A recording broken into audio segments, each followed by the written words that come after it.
નમસ્કાર, સીએનબીસી બજારની ખાસ રજૂઆત કોમોડિટી રિપોર્ટમાં આપનું સ્વાગત છે અને હું છું ઝરણાર કંટી. તો જ્યારે આપણે જાણીએ છીએ તેમ ચોમાસાની શરૂઆત થઈ રહી છે ત્યારે ખરીફ પાકોની વાવણી માટે આ સમય ઘણો જ મહત્વનો રહેતો હોય છે. તો કેવું રહેશે મોન્સૂન, કેવી રહેશે ખરીફ પાકોની વાવણી અને ખરીફ પાકો પર નિષ્ણાતોનો શું આઉટલુક બની રહ્યો છે, આ તમામ અંગે આજે આપણે આ ખાસ રજૂઆતની અંદર ચર્ચા કરવાના છે અને આ ચર્ચામાં આપણી સાથે જોડાયા છે કુંવરજી ગ્રુપના રવિ દિયોરા.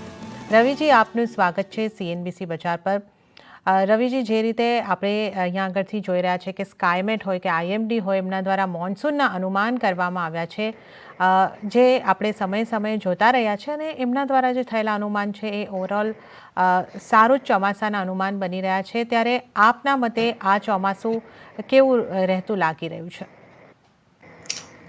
જરૂરથી આઈએમડી અને સ્કાયમેટના બંનેના જે ઇનિશિયલ અનુમાનો છે એ ઓલરેડી આવી ચૂક્યા છે. હવે આ અનુમાનોમાં જે અત્યારે મેજર ફોકસ છે એ અનુમાનોના બેઝિક ડિસ્ટ્રીબ્યુશન હજી પણ આટલું વેલ નથી આવ્યું. એ કદાચ જુલાઈના રિપોર્ટમાં આવશે, પરંતુ અત્યારે જે ડિસ્ટ્રીબ્યુશન છે વેધરનું કે જે મોન્સૂનનું છે એ પ્રમાણે એવું લાગી રહ્યું છે કે જે ડિસ્ટ્રીબ્યુશન ઇવન રહી શકે, કારણ કે ફર્સ્ટ સ્પેલ ઘણો સારો રહ્યો છે અને ધીમે ધીમે આગળ પણ વધી રહ્યું છે.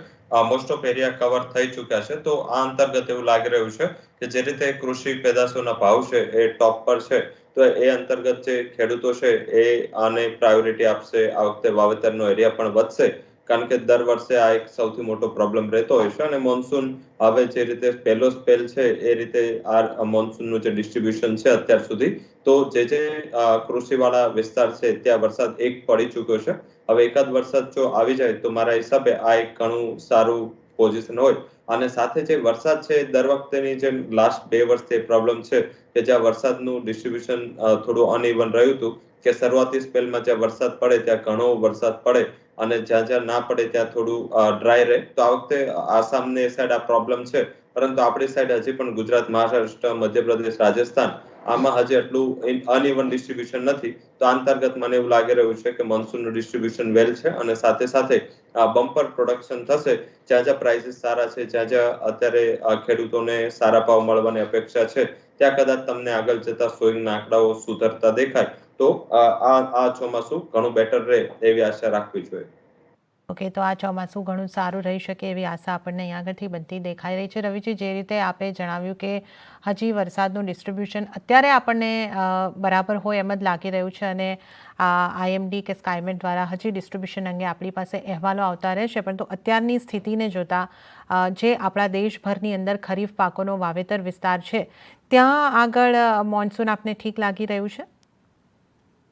જરૂરથી એ જ ટાઈમ જોઈએ તો બેઝિક આપણું જે અત્યારે શરૂઆતી ખરીફ સિઝન છે એમાં સૌથી હાઈએસ્ટ જે સોઈંગ કે હાઈએસ્ટ જે નંબર્સ આવતા હોય છે અને જેનું સૌથી મોટું કોન્ટ્રીબ્યુશન છે એ મહારાષ્ટ્ર, ગુજરાત, રાજસ્થાન, મધ્યપ્રદેશ અને સાથે થોડું બહુ પંજાબ. તો આ બધામાં અત્યારે મોન્સૂન સારું છે. સાઉથમાં પણ સ્પેલ સારો ગયો. તો મારા હિસાબે જ્યાં કૃષિવાળા વિસ્તારો છે ત્યાં અત્યાર સુધીના જે ઇનિશિયલ આંકડાઓ આવી રહ્યા છે ત્યાં થોડું બહુ સારું મોન્સૂનની આશા છે. હાલાકી થોડું જે જૂનમાં ઓલ ઓવર હોવું જોઈએ એટલું મોન્સૂન નથી, કારણ કે ગત 2 વર્ષમાં જે શરૂઆતી સ્પેલ આવી ગયા અને પછી ઘણી મોટી બ્રેક લઈ અને પછી પાછું જુલાઈમાં તમને સારું ડેવલપમેન્ટ મળ્યું હતું. છેલ્લા 2 વર્ષ આ જ રીતેની ડિસ્ટ્રીબ્યુશન હતી. આ ટાઈમ થોડું ડિસ્ટ્રીબ્યુશન અલગ છે, કારણ કે જૂનમાં અત્યારે શરૂઆતી જૂનથી વરસાદ નથી અને હવે જે મોન્સૂનનું ડેવલપમેન્ટ થયું છે એ થોડું ઇવન થયું છે. અને એ પણ જે કૃષિવાળા વિસ્તારોમાં હજી સુધી કઈ મોટી જે વોટર શોર્ટેજીસ કે આના ક્રોપ જે લોકોએ સોઈંગ કર્યું છે ખરાબ થવાના કે એના સમાચાર હજી સુધી આવ્યા નથી. તો મારા હિસાબે જે ગત વર્ષની સરખામણી જો 2 વર્ષની સરખામણી એ પ્રમાણે મને લાગી રહ્યું છે કે કમ્પેરેટિવ મોન્સૂન આ ટાઈમ ઇવન રહેવું જોઈએ. સાથે જે પણ ડિસ્ટ્રીબ્યુશન જે ક્રોપનું છે ત્યાં કેશ ક્રોપ ઉપર વધારે ફોકસ છે. તો મારા હિસાબે જે પણ અછતવાળા વિસ્તારો છે ત્યાં પણ આ ટાઈમ પહેલો વરસાદ આવી ગયો છે. તો મારું માનવું એવું છે કે જે નહેરોના પાણી ઉપર જે ખેડૂતોને ફોકસ રાખવું પડતું હતું અને એના હિસાબે જ્યારે ત્યારે પહેલો વરસાદ આવે અને બીજા વરસાદ વચ્ચેનો જે ગેપ રહેતો હતો એવો ગેપ અત્યારે નથી દેખાઈ રહ્યો. તો આ જે પણ સ્ટેટ્સ છે જ્યાં કૃષિની ઉપર વધારે ફોકસ અને પ્રોડક્શન ત્યાં હાયર છે એ પ્રદેશમાં સારો વરસાદ છે. હાલાકી હજી પણ રાજસ્થાનમાં થોડું ઇનિશિયલ છે. રાજસ્થાનમાં હજી પણ ડિસ્ટ્રીબ્યુશન થતા એનું કારણ કે મોન્સૂનની સિઝન જ જૂન એન્ડ હોય છે. તો આઈ થિંક આ મહિનાના એન્ડ અત્યારે આવી ચૂક્યા છે. હવે અત્યારે જે સ્પેલ છે કમ્પેરેટિવ સારો છે, તો એ પ્રમાણે એવું માની શકાય કે જે પણ કૃષિવાળા સ્ટેટ છે ત્યાં અત્યારે મોન્સૂનનું ફિગર અત્યારે ડેફિનેટલી ગત 2 વર્ષની સરખામણીએ તો સારા આવી રહ્યા છે. ઓકે, તો ગત 2 વર્ષની સરખામણીએ મોન્સૂનના ફિગર અત્યારે આપણને આપણી સામે જે આવી રહ્યા છે સારા આવી રહ્યા છે. સારા વરસાદની શરૂઆત થઈ ચૂકી છે અને વાવણી પણ છે એ પણ અહીંયા આગળથી સારી થઈ રહી છે. તો ખેડૂતોનો સથવારો આ વખતે વરસાદ આપશે, મોન્સૂન આપશે એવું લાગી રહ્યું છે. રવિજી, હવે જો આપણે ગુજરાતની વાત કરીએ અને આપે જે રીતે જણાવ્યું કે કેશ ક્રોપની ઉપર સારું એવું ધ્યાન ખેડૂતો આપતા હોય છે, તો આપણે ત્યાં કપાસની વાવણી પણ ગુજરાતની અંદર સારી થતી હોય છે. તો આપના મતે કપાસની વાવણી કઈ રીતની થઈ રહી છે આ મોન્સૂનને જોતા? જરૂરથી કપાસની વાવણી અત્યારે તો ડેફિનેટલી, કારણ કે આ ટાઈમ ભાવ જે રહ્યા છે એ ભાવ પ્રમાણે તો સારી ગણી શકાય, કારણ કે જે રીતે પ્રાઇસ રહ્યા છે એ રીતે મારા મત મુજબ કપાસની વાવણી સારી થશે. જે પણ અત્યારે સ્ટેટ છે, જે પણ અત્યારે જે ઇનિશિયલ વ્યૂ આવી રહ્યા છે એ અંતર્ગત મારું એવું દ્રઢપણે માનવું છે કે કપાસનું જે સોઈંગ ફિગર છે એ કદાચ તમને ઇનિશિયલી અત્યાર સુધી થોડા બહુ એમાં નર્વસનેસ દેખાય છે, પરંતુ આગળ જતા સોઈંગ ફિગરમાં સારું ડેવલપમેન્ટ થવાની આશા છે. ઓકે, તો કપાસની જે રીતની આપણને કિંમતો દેખાઈ રહી છે એ જોઈને આપણને લાગી રહ્યું છે કે અહીંયા આગળથી કપાસનું વાવેતર હજી પણ વધતું આપણને દેખાઈ શકે છે ગુજરાતની અંદર. આ ઉપરાંત મગફળીનું પણ આપણા રાજ્યમાં સારું વાવેતર થતું હોય છે. મગફળીને તમે કઈ રીતે જોઈ રહ્યા છો? આ સિઝનની વાવણી કેવી તમને લાગી રહી છે?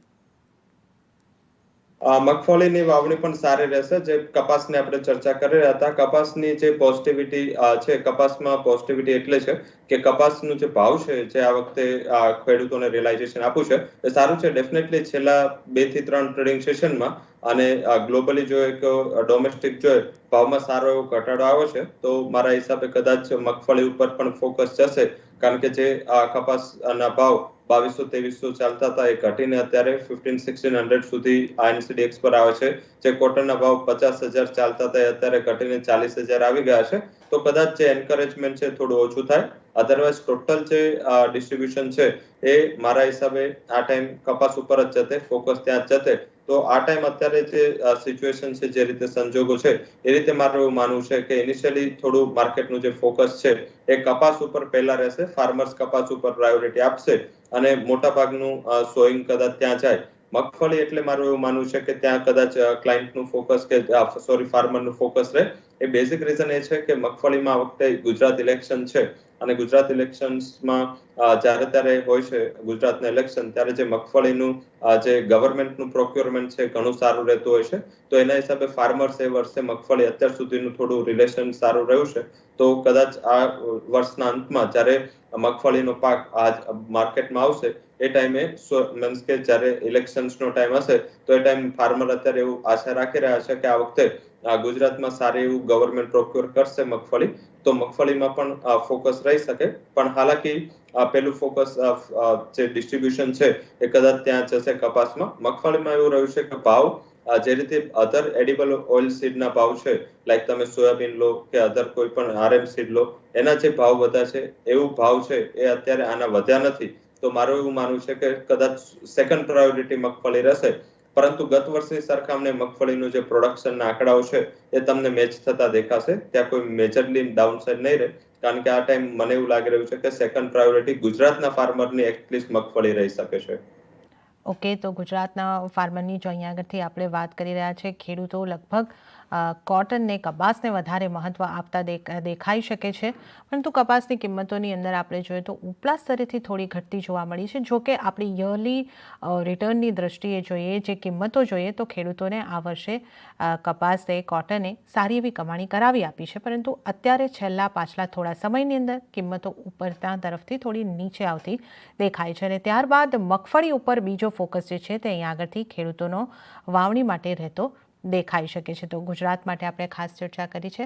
આ ઉપરાંત આપણે જો ચોખાની પણ વાત કરી લઈએ રવિજી, તો ચોખાના પાકને પણ ખાસ્સા એવા પાણીની જરૂર પડતી હોય છે. તો ચોખા માટે તમને આ ચોમાસું છે કે સ્થિતિ જે બની રહી છે એ કેવી લાગી રહી છે? વાવણીની સ્થિતિ હોય, ઉત્પાદનના અનુમાન હોય, કઈ રીતે તમે ચોખાની દ્રષ્ટિએ જોઈ રહ્યા છો? ચોખામાં ભાવનો એક પ્રોબ્લેમ રહ્યો છે. ચોખામાં જે રીતે બીજી બધી કોમોડિટી બાસ્કેટમાં ભાવ વધ્યા છે એટલું મોટું ફોકસ છે એ ચોખામાં નથી આવ્યું ભાવમાં, કારણ કે ચોખામાં સ્ટોક્સ ઘણો હાયર રહ્યો. ગત વર્ષે પણ જોઈએ તો અક્રોસ ધ ગ્લોબ ઘણા મોટા પ્રોબ્લેમ્સ વીટમાં આવ્યા, સાથે સોયાબીન અને અધર ઓઇલસીડમાં આવ્યા, પરંતુ રાઈસ છે એની સપ્લાય ઇનફ રહી અને વેલ બેલેન્સ રહી, તો એના હિસાબે ભાવમાં આટલા મોટા ઉછાળા ના દેખાય. તો શાયદ લાગી રહ્યું છે કે કદાચ પ્રાયોરિટી ઓછી થાય. હાલાકી છતાં જે રીતે આ ટાઈમ સેકન્ડ એડવાન્સ એસ્ટિમેટના આંકડાઓ જો, તેમાં પણ હજી એવું જે અત્યારના ઇનિશિયલ એસ્ટિમેટ છે કે ગત વર્ષની સરખામણીએ એ એડવાન્સ એસ્ટિમેટના જે આંકડાઓ છે તો એ પ્રમાણે 6 થી 7% હાયર પ્રોડક્શનનું અનુમાન આવ્યું છે. પરંતુ ઇનિશિયલી અત્યારે જે ફિગર છે કે અત્યારે જે પ્રાઇસ છે જોતા એવું લાગી રહ્યું છે કે ગત વર્ષને મેચ કરી લેશે. ગત વર્ષે 118 મિલિયનનું જે ઉત્પાદન હતું આ ટાઈમ 127 નું છે. તો આઈ થિંક કે 127 ના રહે ને 120 પણ રહે તો એક્ઝિસ્ટિંગ સ્ટોક છે ઘણો સારો છે. એક્ઝિસ્ટિંગ સ્ટોક બેલેન્સ છે અને એના જ હિસાબે ચોખાના એક્સપોર્ટ પર જે વચ્ચે રૂમર ચાલી રહી હતી કે કદાચ સરકાર એક્સપોર્ટ પર પ્રતિબંધ મૂકે, એ પ્રતિબંધ મૂકવામાં એટલે જ નથી આવ્યો કારણ કે તેની સપ્લાય ઇન્ડિયામાં ઘણી સારી છે. સાથે જે વીટ અત્યાર સુધી ગવર્મેન્ટ જે સબસિડીના પાર્ટ રૂપે કે જે ફૂડ સિક્યુરિટીના પાર્ટ રૂપે જે ગરીબોને વેચતી હતી, વીટનો ઘણો મોટો પાર્ટ છે ચોખાએ ભજ્યો અને હવે ગવર્મેન્ટ વીટની જગ્યાએ રાઈઝ આપે છે. તો મારા હિસાબે જે એન્ડિંગ સ્ટોક છે એ ઘટીને આવતા વર્ષનો ભાવ ખેડૂતોને સારો મળશે. તો ખેડૂતો કદાચ 8 વર્ષે ઓછી પ્રાયોરિટી આપે ચોખાને અને જે માર્કેટના અને ગવર્મેન્ટના એસ્ટિમેટ છે એના કરતા કદાચ ઉત્પાદન તમને 1 થી 2% ઓછું થતું જોવા મળે, કારણ કે પ્રાઇસમાં એપ્રિસિએશન કંઈ જોવા નથી મળ્યું. તો કદાચ ફાર્મરનું શિફ્ટિંગ તમને આ વર્ષે ચોખામાંથી અન્ય રોકડિયા પાક ઉપર જતું જોવા મળશે. ઓકે, તો ચોખાની અંદર થોડો વાવેતર વિસ્તાર ઘટી શકે છે. ખેડૂતોને અન્ય જગ્યાએ રોકડિયા પાકોની અંદર ફાયદો વધારે થતો દેખાઈ રહ્યો છે. એને કારણે ખેડૂતોનું શિફ્ટિંગ વાવેતર વિસ્તારને લઈને અન્ય પાકો તરફ થતું લાગી રહ્યું છે. હવે આપણી સાથે ચર્ચાની અંદર stevan.comના દીપેન શાહ પણ જોડાઈ ગયા છે. દીપેનજી, આપનું સ્વાગત છે.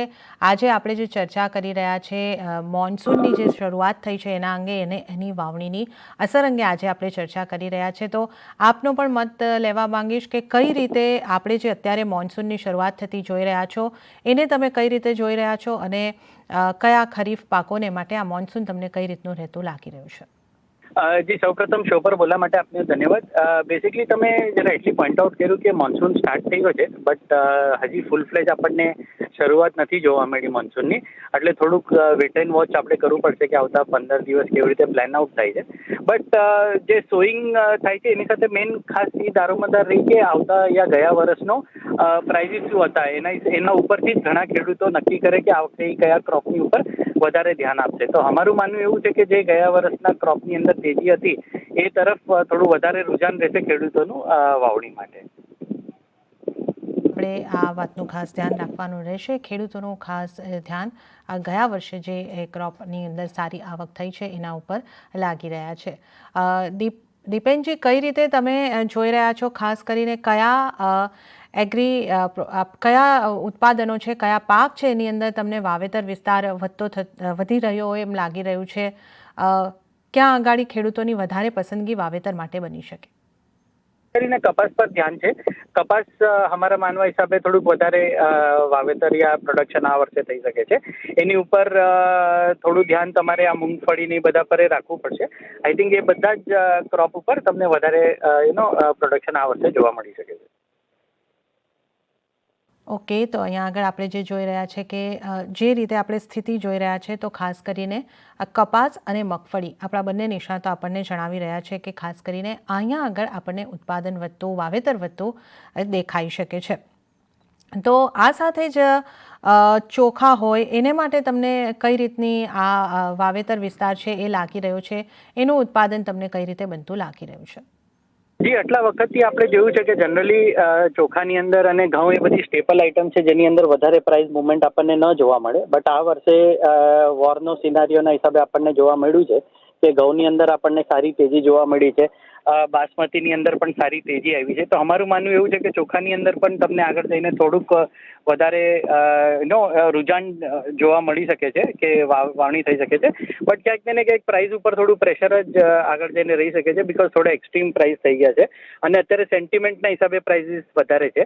આઈ થિંક આગળ જઈને થોડું પ્રાઇસ પર પ્રેશર આવી શકે છે અને એકરેજ પણ થોડી, જેમ રવિભાઈએ કીધું એમ, કે થોડી ડિક્રીઝ થઈ શકે છે. તો આઈ થિંક નેટ એક ન્યુટ્રલ ઇફેક્ટ જ રહેશે આવતા વર્ષમાં જઈને, એવું લાગે છે. ઓકે, તો ચોખાનો વાવેતર વિસ્તાર અહીંયા આગળથી આપણને થોડું ઘટી શકે એવી સંભાવના બની રહી છે. અને જે રીતે આપણે અત્યાર સુધી વાત કરી આવ્યા છે, કપાસ, કોટન અને મગફળી જે છે એના પર ખેડૂતોનું ફોકસ રહેતું દેખાઈ શકે છે. તો આ ચર્ચાની અંદર સમય થઈ રહ્યો છે એક નાનકડા વિરામનો.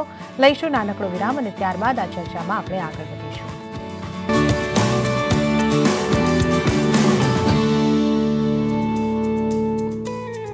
કોમોડિટી રિપોર્ટની ખાસ રજૂઆત CNBC બજાર પર તમે જોઈ રહ્યા છો અને હું છું ઝરણા કંટી. અને આજે આપણે જે ચર્ચા કરી રહ્યા છે એ મોન્સૂન અને તેની ખરીફ પાકોના વાવેતર ઉપર અસરની ચર્ચા કરી રહ્યા છે. આપણી સાથે રવિ દેવરા અને દીપેન શાહ જોડાયેલા છે.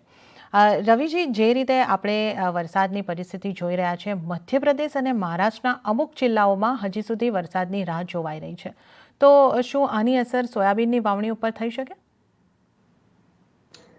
જરૂરથી થોડી બહુ સોયાબીનની વાવણી પર એટલે પણ થઈ શકે, સાથે ભાવ પણ હાઈ લેવલથી કરેક્ટ આવે છે. પરંતુ જો થોડું ડિસ્ટ્રીબ્યુશન ઇવન થઈ જાય અને થોડું મારા હિસાબે વરસાદમાં રિકવરી કદાચ જુલાઈની 14-15 તારીખ સુધી પણ આવી જાય તો પણ મારું એવું દ્રઢપણે માનવું છે કે સોયાબીન પર ફોકસ જશે. કારણ કે ઓલ ઓવર ભાવ ભલે મીન્સ કે યર ઓન યર કમ્પેરિઝનમાં ઘટા છે, પરંતુ જે ભાવનું જે અત્યારે લેવલ છે છતાં કોસ્ટના ઉપર જ છે. કોસ્ટથી સારું રિયલાઇઝેશન આપે અને સાથે MSP થી પણ ઉપર ચાલી રહ્યા છે. તો આઈ થિંક કે કદાચ જો એમ કે જલ્દીથી રિકવરી થાય તો એમપીમાં આનું વધારે પડતું ડિસ્ટ્રીબ્યુશન જલ્દી થઈ શકે.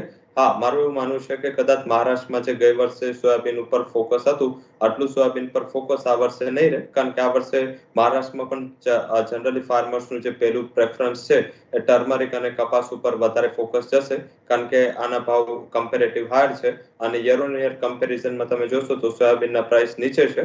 તો આઈ થિંક કે કદાચ એમપી છે એ ત્યાં ફોકસ જો જલ્દીથી મોન્સૂનનું રિકવરી થઈ જાય તો તમને ત્યાં પડશે. પણ મહારાષ્ટ્રની એકરેજ પર ડેફિનેટલી જે પણ સોયાબીનની એકરેજ છે એની અસર પડશે. લાસ્ટ ટાઈમ ઘણું જે ગયા વર્ષે ભાવ ઉપર હોવાથી ફાર્મર્સનું ઘણું એન્થુઝિયાઝમ હતું અને ત્યાં તો સીડના પણ પ્રોબ્લેમમાં આટલું બધું સોઈંગ હતું. પણ આ વર્ષે મારા હિસાબે સોઈંગમાં એ કન્ટિનેન્ટ છે મહારાષ્ટ્ર, ત્યાંથી ઓછું સોઈંગ થશે. તો ઓલ ઓવર દેશના નંબરમાં પણ કદાચ તમને ગત વર્ષની સરખામણીએ સોયાબીનના પ્રોડક્શનમાં આ વખતે થોડો નેગેટિવ સાઇડ ગેપ દેખાઈ શકે. સોયાબીનનું જે વાવેતર વિસ્તાર છે એ મહારાષ્ટ્રની અંદર ઘટી શકે છે. અને સમગ્ર દેશની વાત કરીએ તો સોયાબીનનું વાવેતર પૂરા દેશની અંદર પણ વાવેતરની વાત કરીએ કે ઉત્પાદનની વાત કરીએ, અનુમાન બની રહ્યા છે કે અહીં આગળથી ઘટતા દેખાઈ શકે છે. દીપેનજી, સોયાબીનને અંગે તમારો શું મત બની રહ્યો છે? આ ઉપરાંત અન્ય તેલીબિયાને પણ તમે કઈ રીતે વાવેતર વિસ્તારની દ્રષ્ટિએ જોઈ રહ્યા છો? તેલીબિયા પેકની વાત કરીએ તો ગવર્મેન્ટની તરફથી ખૂબ જ એન્કરેજમેન્ટ મળે છે કે જેટલું આપણે વાવેતર વધે ઇન્ડિયાની અંદર અને જેટલા ઇન્ડિપેન્ડન્ટ આપણે થઈએ આટલું બેનિફિશિયલ રહેશે. એટલે ગવર્મેન્ટ રિફોર્મ્સ અને ગવર્મેન્ટના એન્કરેજમેન્ટના સપોર્ટ તરફથી આપણે જશું તો ઘણું સારું મળશે. તો જે પણ તેલીબિયાની અંદર વાવેતર કરશે એ લોકોને એક ગવર્મેન્ટની તરફથી થોડો સોફ્ટ કોર્નર એ લોકોને જોવા મળી શકે છે. But again at the cost of repeating myself કે બધી જ વસ્તુ ભાવ ઉપર ડિપેન્ડન્સી રહી છે. સોયાબીનના ભાવ રિલેટિવલી હિસ્ટોરિકલ એવરેજની સામે સારા ભાવ છે. એટલે તમને જોવા મળશે કે સારું એનું સોઈંગ થશે, એક્સપેક્ટિંગ કે એ ભાવ જ ફાર્મરને રિયલાઇઝ થાય. એટલે આપણને જોવા મળશે કે થોડું સોઈંગ વધારે થશે અને પ્રાઇસીસ પણ આઈ થિંક સ્ટેડી જ રહેવાની એક્સપેક્ટેશન રાખી શકીએ.